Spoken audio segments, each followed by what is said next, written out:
बिस्मिल्लाहिर्रहमानिर्रहीम। अस्सलाम वालेकुम। कोको किचन में खुश आमदीद।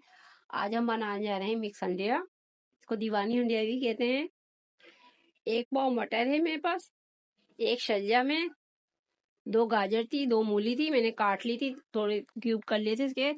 2 बैंगन है, 2 आलू हैं, 2 हरी मिर्च है, एक प्याज है, 2 टमाटर हैं और इसमें लहसुन अदरक का पेस्ट भी जाएगा। जीरा आधी चम्मच ले लिया था मैंने। मसालों में जाएगा इसमें 2 चम्मच लाल मिर्च पाउडर, 1 चम्मच नमक, हल्दी आधी टीस्पून, धनिया पाउडर आधी टीस्पून, आधा कप ऑयल। ठीक है, ऑयल गर्म हो चुका है, मैं इसमें प्याज डाल रही हूँ। प्याज लाइट गोल्डन हो जाएगा, इसमें लहसुन अदरक जाएगा, टमाटर जाएंगे, जो मसाले रखे थे वो जाएंगे इसमें। ये देखिए प्याज गोल्डन हो गई है और इसमें जीरा डालेंगे। ये लहसुन अदरक रखा था पेस्ट, ये भी डालेगा इसमें। तो फिर थोड़ा सा लाइट कर लेते हैं। टमाटर रखे थे ये भी चले जाएंगे इसमें। ये मसाला रखा था ये भी ऐड हो जाएगा इसमें। देखिए थोड़ा सा पानी डालिए, मसाला लगे ना। इसके अंदर सब्जियां सारी डाल के आपको दिखाऊंगी मैं। मिर्ची आंच पे ढक के रख देते हैं।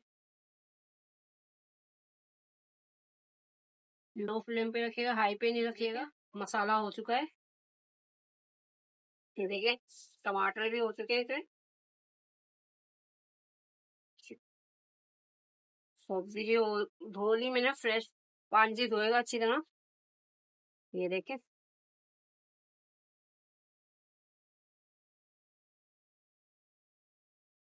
थोड़े से टमाटर को ऐसे ऐसे करिएगा, चम्मच से खींच लीजिएगा।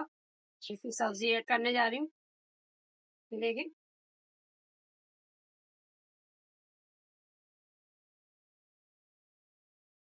अब हल्का सा पानी डाल के रख दिएगा, या तो ऐसे ही रख दें दम आंच पे हल्की, हो जाएगी सब्जी, पानी छोड़ेगी अपना।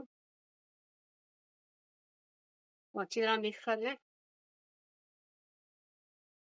ये देखें इस तरह से। हरी मिर्च हम बाद में ऐड करेंगे ऊपर से। इसमें थोड़ा सा पानी डाल दें, नीचे लगे ना, तो सब्जी भी पानी अपना छोड़ेगी।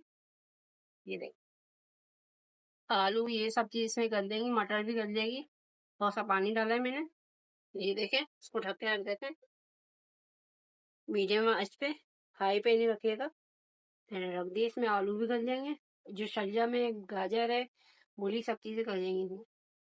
ये देखिए मिक्स सब्जी तैयार हो चुकी है बनके। इसको दीवानी हंडिया भी कहते हैं, मैंने बोला बताया था आपको।